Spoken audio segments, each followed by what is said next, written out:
السلام عليكم ورحمة الله وبركاته. موضوعنا النهاردة إن شاء الله هيكون عن صلة الرحم. أولا قبل أن أبدأ وأقول أي شيء، ما حكم صلة الرحم؟ حكمها واجبة في الجملة. طب وقطيعتها وقطع صلة الرحم معصية من كبائر الذنوب، معصية من كبائر الذنوب. أفيقوا أيها المسلمون، أفيقوا من غفلتكم، لن تنفعكم الدنيا وما فيها. أخ يقطع صلة الرحم بينه وبين أخيه. لماذا؟ لأن الأب مات وترك مبلغ من المال لا يساوي شيء، ترك شقة وتنازع عليها، ترك قطعة أرض. كل هذا لن ينفعكم. أفيقوا، أفيقوا أيها المسلمون. ماذا حدث لكم؟ كل همكم الدنيا، والدنيا زائلة ولن تبقى لكم منها شيء غير العمل الصالح وغير صلة الرحم. صلة الرحم واجبة، قطيعتها معصية من كبائر الذنوب. أقول تاني، انتوا ايه؟ في ايه؟ الدنيا شغلتكم بهذا الشكل؟ عندك هنا صلة رحم، عندك هنا قطيعة رحم. اختار بقى، يا تختار صلة رحم يا تختار قطيعة رحم. شوف الفرق بينهم ايه. لا، لابد أن نفوق وأن نستيقظ وأن نترك حب الدنيا وشهوات الدنيا والتي لا نافع لها. انظر إلى قطيعة الرحم. هناك الكثير من الآيات. يقول الله تعالى: يا أيها الناس اتقوا ربكم الذي خلقكم من نفس واحدة وجعل منها زوجها وبث منهما رجالا كثيرا ونساء واتقوا الله الذي تساءلون به والأرحام إن الله كان عليكم رقيبا. يا الله.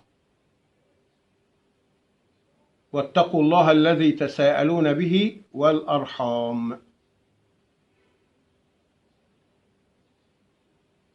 ايه يا جماعة، انتوا ما بتقرأوش قرآن؟ ما بتسمعوش قرآن؟ ما بتذهبوش زي ما قلت للمسجد وفي صلاة جمعة والإمام بيتكلم عن صلة الرحم؟ صلة الرحم شيء جميل.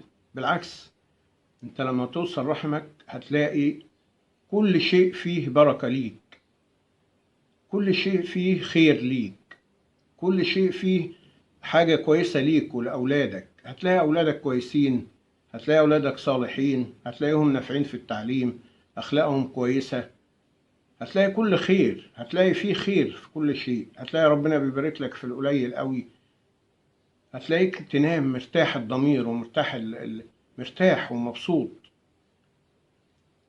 صلة الرحم كل الخير هتجده في صلة الرحم. أما قطيعة الرحم والله لن تجد خيرا، والله لن تجد خيرا دنيا وآخرة. هتكون مشغول دايما، بالك مشغول، مش عارف تنام، مش عارف تعيش كويس. مفيش خير. الخير حتى لو بتشتغل وبتجيب فلوس مفيش، تقول الفلوس مش مكفية. ما هي مش مكفية من كده. ما احنا اتكلمنا قبل ذلك في عقوق الوالدين في إيذاء الجار وحق الجار. يا جماعة انتبهوا، والله الدنيا لن تبقى. ما هتعيش كام سنة؟ 100 سنة ولا حاجة، في ثواني هيمر عليك. ما يبقى لك هو ما تفعله من أجل الآخرة. وكما قلت من قبل، لست شيخا لكن أنا مسلم غيور على دينه. شايف حال المسلمين بقى سيء جدا، طبعا مش كله إلا ما رحم ربي. بقرأ شوية، بسمع شوية. ولذلك احنا عشان بعدنا، لأن احنا بعدنا عن ربنا وبعدنا عن ديننا، وبعدنا عن كل حاجة فيها توجيه. مفيش أي حاجة. وكما قلت من قبل، البيت خالي من القرآن. في بيوت لا يقرأ فيها القرآن على مدار سنة وأكتر وسنين، وفي بيت يمكن مرة في السنة يشغل قرآن. يا جماعة، ستنتهي الدنيا آجلا أم عاجلا، ولن يبقى لك منها غير كل عمل صالح عملته في حياتك. خلاص، فاتق الله وشوف حالك وشوف الدنيا. يعني ما تبقاش كل همك على الدنيا. يقول الله تعالى: فهل عسيتم إن توليتم أن تفسدوا في الأرض وتقطعوا أرحامكم. أولئك الذين لعنهم الله فأصابهم وأعمى أبصارهم. شوف، ده أنا بجيب بس يعني حاجة بسيطة من القرآن. طبعا الآيات كثيرة لا تعد ولا تحصى اللي بتتكلم عن صلة الرحم، لكن أنا كما قلت أنا بجيب حاجات بسيطة عشان بس أنا شايف إن في قطيعة جامدة لصلة الرحم كتير. أخ ياخد مال أخته، أو يعني ياخد حق أخته في ميراث مثلا.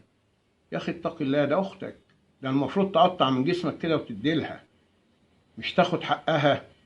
إيه ده؟ أنت راجل إزاي؟ أنت راجل إزاي لما تشوف أختك الضعيفة الغلبانة اللي مش قادرة، وجوزها راجل محترم طيب مش عايز يعمل مشاكل، ويقول لها لا طب انت بتستغل كده يعني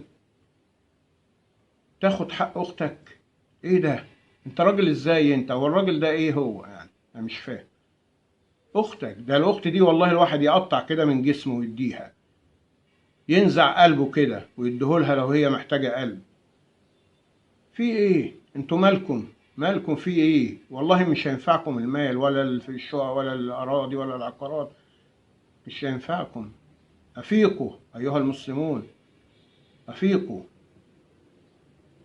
لا إله إلا الله. فهل عسيتم إن توليتم أن تفسدوا في الأرض وتقطعوا أرحامكم. أولئك الذين لعنهم الله فأصمهم وأعمى أبصارهم. يلا خد. قطعت الرحم وتناطف مال أخوك ولا في واحد أخوه توفى وترك أولاده أيتام، يجي هو ياخد حق أولاد أخوه المتوفي. إيه ده؟ معقول إحنا وصلنا لكده؟ لا إله إلا الله. ليه؟ إزاي تاخد حق اخوات اولاد اخوك اللي يتامى؟ يا اخي قسما بالله ده انت تشحت وتديهم. لو انت ما معكش فلوس وتقدر تديهم، تشحت وتديهم عشان يعيشوا ويعيشوا كويس، مش تاخد حقهم. ولاد اخوك، ولاد عم، يموتوا بعض بالسلاح ليه؟ عشان حتة أرض. أصل لا ده دي تبع دي، ودي كان أبويا هو اللي واخدها مش عارف كاتبها باسمه. ده مش هتنفعكم، والله لن تنفعكم. اتقوا الله. ننظر إلى الأحاديث طبعا كثيرة لا تعد ولا تحصى، الأحاديث عن الرسول عليه الصلاة والسلام في صلة الرحم وقطيعة الرحم. عن عائشة رضي الله عنها قالت: قال رسول الله صلى الله عليه وسلم، قال رسول الله صلى الله عليه وسلم: الرحم معلقة بالعرش. الرحم معلقة بالعرش، تقول: من وصلني وصله الله، ومن قطعني قطعه الله. ايه ده؟ انتوا ما تسمعوش الاحاديث والايات انتوا خلاص ما فيش غير همكم كله في الدنيا. والله الدنيا لن تنفعكم، انتم احرار. الرحم معلقة بالعرش، تقول: من وصلني وصله الله، ومن قطعني قطعه الله. يا الله، يا الله. معقول واحد بيسمع الحديث ده والآيات القرآنية اللي قلناها وبرضه قاطع رحم؟ معقولة؟ وكل ده عشان ايه؟ اختلاف على زي ما بقول مبلغ من المال تافه. لا قيمة له ولن ينفعك دنيا ولا آخرة. عن أبي أيوب الأنصاري رضي الله عنه أن رجلا قال للنبي صلى الله عليه وسلم: أخبرني بعمل يدخلني الجنة. فقال النبي صلى الله عليه وسلم: تعبد الله ولا تشرك به شيئا، وتقيم الصلاة، وتؤتي الزكاة، وتصل الرحم. وتصل الرحم. شوف الرسول قارن الصلاة والزكاة وعدم الشرك بالله بصلة الرحم. طب في بعد كده ايه تاني؟ في ايه تاني؟ عن جبير بن مطعم رضي الله عنه قال: قال رسول الله صلى الله عليه وسلم: لا يدخل الجنة قاطع. لا يدخل الجنة قاطع، أي قاطع رحم. لا يدخل الجنة قاطع رحم.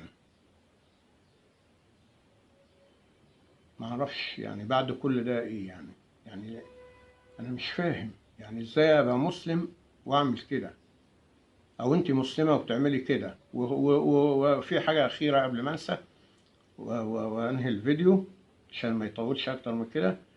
الزوجات السبب في قطيعة الرجل لأهله بنسبة 90% ويمكن أكتر. أنا مش عايز بس يعني أزود شوية. فاتقين الله، والله أنت مش هينفعك أي فلوس. أنت بتحرضي جوزك على قطيعة الرحم، ولا المال اللي هيجيبه ده هينفعك، ولا حتة الأرض، ولا الشقة، ولا هينفع أولادك. وقطيعة الرحم دي اللي أنت سببتيها وقلت لزوجك وحرضتيه عليها إن هو يقاطع أخوه ولا يقاطع أهل ولا بسبب حاجات دنيوية لا قيمة لها، هتدخلي بسببها نار جهنم وبئس المصير. ومش هتنفعك الحاجة اللي هتاخديها، ولا هتنفع أولادك. هتلاقي نفسك مش مرتاحة في الدنيا، مفيش أي خير ليك جايلك في الدنيا. أولادك بتشتكي منهم شكوى المر، فاشلين، مش نافعين، أخلاق مفيش. فأرجو من الزوجات أن يتقين الله. ليه؟ لأن هما السبب الرئيسي أو 90% وأكتر من قطيعة الرجل لأهله أو زوجها لأهله. فيا جماعة ما في، زي ما قلت يا جماعة، في صلة رحم تعيشك مرتاح ومبسوط وسعيد، وكل خير تلاقيه في كل حاجة في الدنيا ليك. وفي الآخرة إن شاء الله هتلاقي صلة الرحم لها ثواب وأجر لا حدود له عند الله سبحانه وتعالى. وإما قطيعة رحم، وخليك لن تجد الخير أبدا، ولن تجد ما يسرك أبدا في حياتك، ولن تجد خير في أولادك حتى. وزي ما عملت وقطعت صلة الرحم في أخوك ولا في أهلك ولا في أمك ولا في أبيك ولا في أولاد عمك ولا غيره، هتجده من أولادك فيك أنت وأنت عايش قبل ما تموت. هتذوق. فاتقوا الله. لن ينفعكم المال ولا العقارات ولا الأراضي ولا أي شيء من ده كله. صلة الرحم يا جماعة، صلة الرحم، أوصيكم بصلة الرحم، فيها كل الخير.